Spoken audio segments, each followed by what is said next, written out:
So this is my 7-day review with the Garmin Epix, the first high-end OLED screen watch from Garmin. I have not been using this watch 24/7 throughout the week, or actually more 8 days I've been using this watch. It's been on my right arm, so I've been using it as a secondary watch, kind of testing out this OLED screen.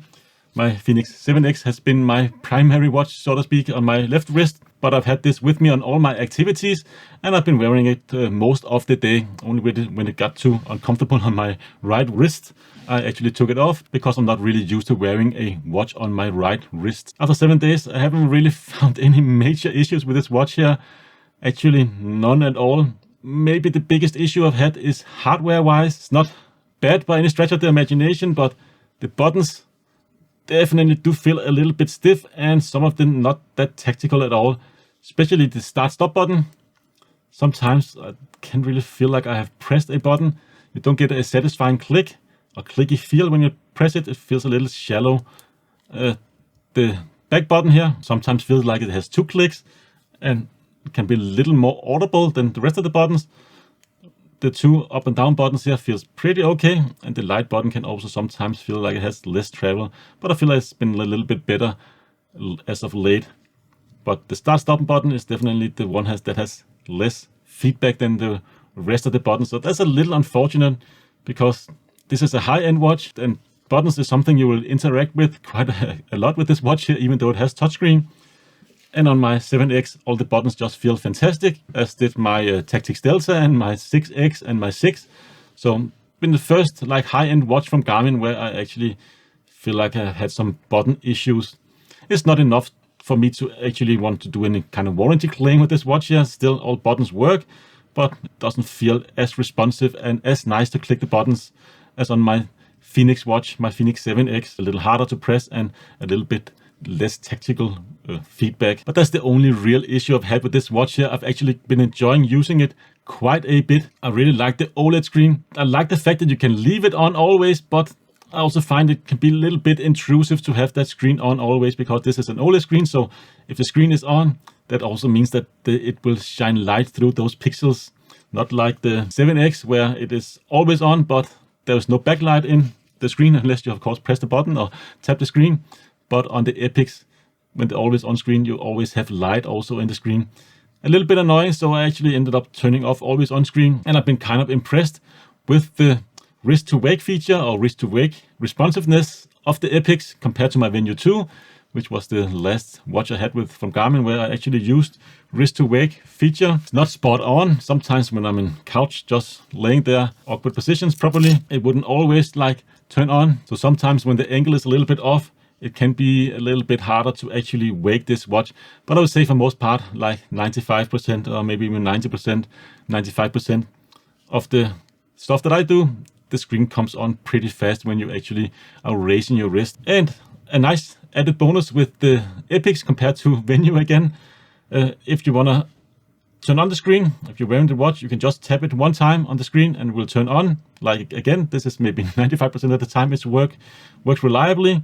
On my Gen 2, I kind of had to double tap the screen, and a lot of the time it didn't really come on. So a big improvement with the raise to wake feature and just tapping the screen to wake it as well.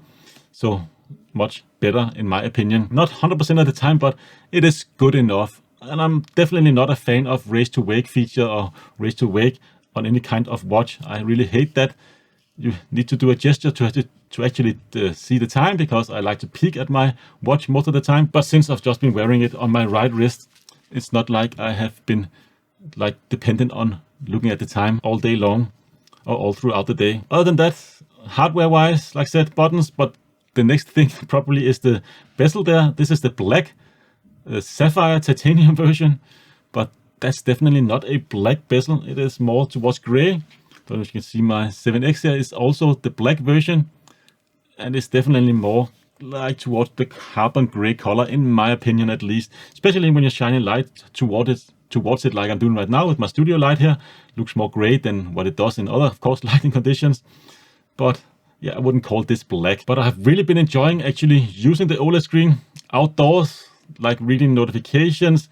Also just throughout the whole UI, everything just looks so much clearer and smoother, and you can get very nice details on each screen. And of course, just going through your widgets here, everything just pops on the screen, not only color-wise, but also just the contrast is so nice. And text is also much sharper on this watch here compared to my 7X. So the screen is not just bling bling, in my opinion, or just something that's nice to look at. It's also kind of useful. Like I said, it's easier to read things. It's easier to distinguish between the colors. And it's actually been easier to read in a lot of situations, also just out and about and running and indoor environment and so on. It's been fantastic to read in all those conditions. So I've had no real issues with the screen here. I really like it and enjoy it. I just don't like the fact that you need to leave it on always if you want the always on screen. There's light coming out of your watch. It's kind of intrusive, but man, everything just pops on the screen. Looks so nice, vibrant colors. And like I said, I don't believe this is just a gimmick. It is very useful actually. If you just want to peek at the watch and see your heart rate, and you can see a clear distinction between all the colors, so you know you're in the right zone. It's a little faster to actually see on this watch here. Not bad on the Phoenix transflective screens. You kind of get used to it, but here everything just pops. And that's also probably the major reason why I've actually kept this watch and also plan to keep it in the future, just because I like that AMOLED screen. I don't like it more than transflective screens. Definitely still consider my 7X to be my primary watch, but from time to time it's nice to switch out to something different and also have a little bit of smaller watch to those longer runs and interval sessions and so on. I find that it's a little bit easier to carry a smaller watch on your wrist. It doesn't move around as much, but also I found the heart rate accuracy of the Epix to be quite a bit better than on my Phoenix. For some reason, my Phoenix 7X just been a little off, maybe around between 1 and 4 beats off compared to my Epix, and I believe definitely the Epix is the more accurate one here. Maybe it's the way I'm wearing it, or maybe it's just a firmware bug or whatever.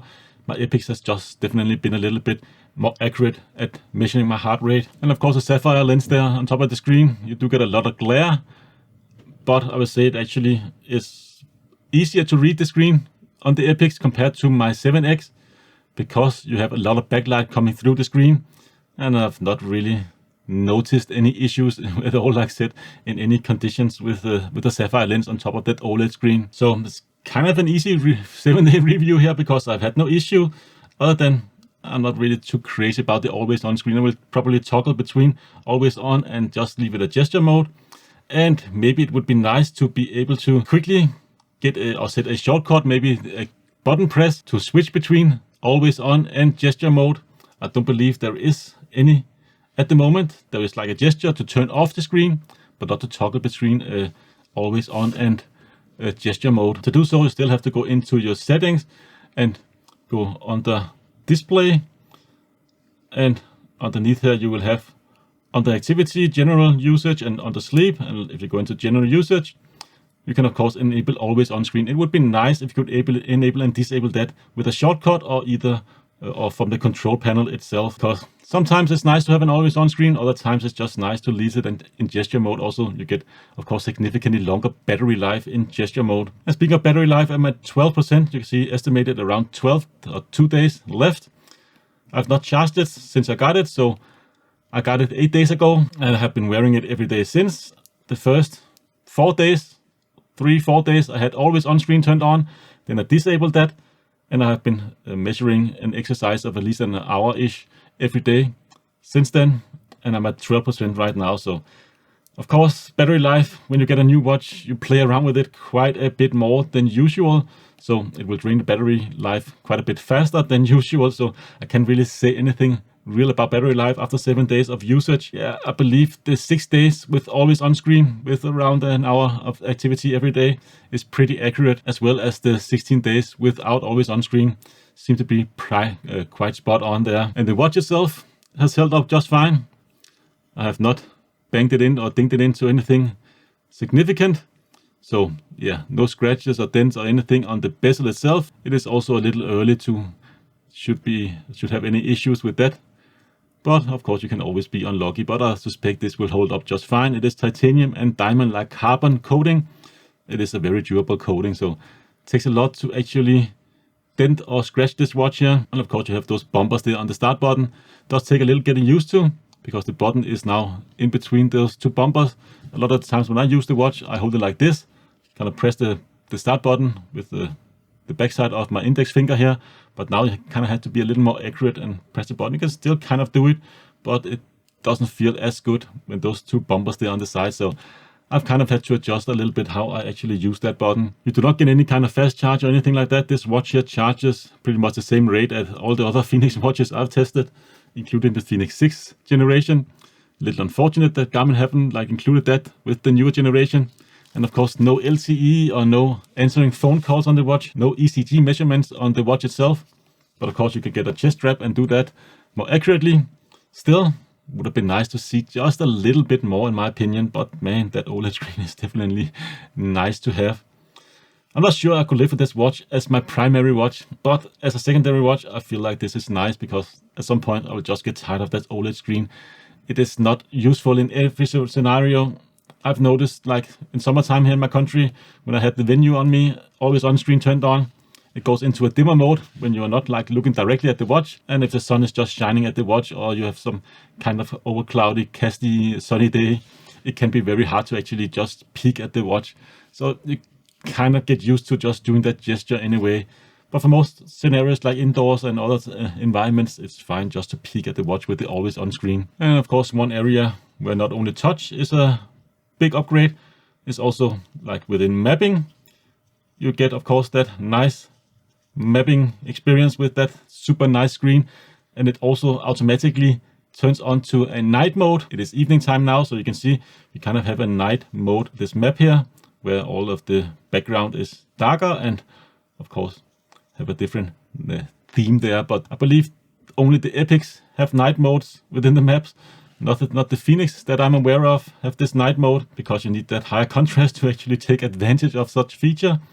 But yeah, it looks kind of nice. And one downside to those who like white backgrounds on their watch faces, you cannot do so with the Epix here because it's an OLED screen. If you have a white background, that means that the OLED pixels have to be on and emitting light, and that will just drain the battery so fast. So you only really get black backgrounds, and that's the same throughout the whole UI. Also in your activities, you also have black backgrounds there, where it's white on the 7 series.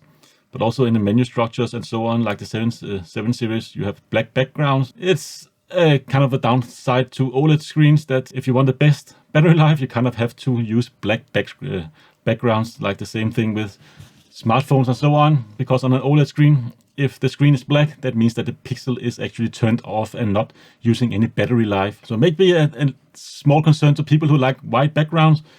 I definitely am a fan of black backgrounds, so it doesn't really matter to me, but it might matter to you. So this is kind of a boring 7-day review.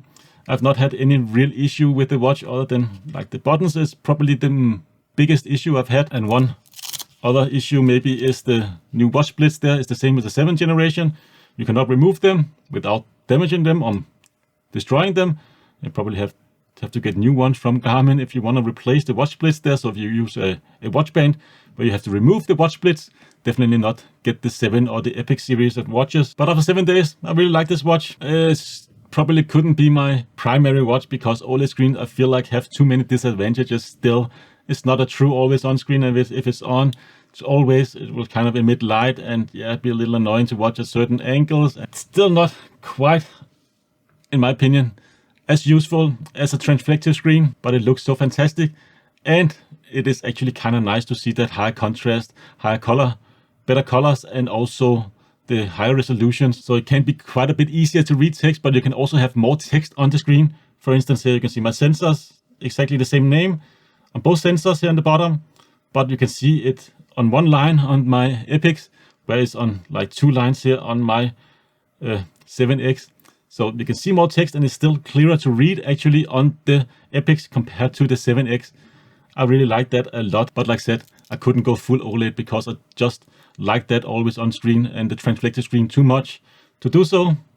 But to switch it out from time to time, definitely nice, and have a lighter watch for those longer runs and interval sessions, definitely also very nice. And I really like the build quality and the design and everything of this watch here. So can't really say anything bad other than OLED screen is not something I would like to carry full time as of yet. But of course, your mileage may vary. If you really like OLED and you don't really dislike the disadvantages that OLED have.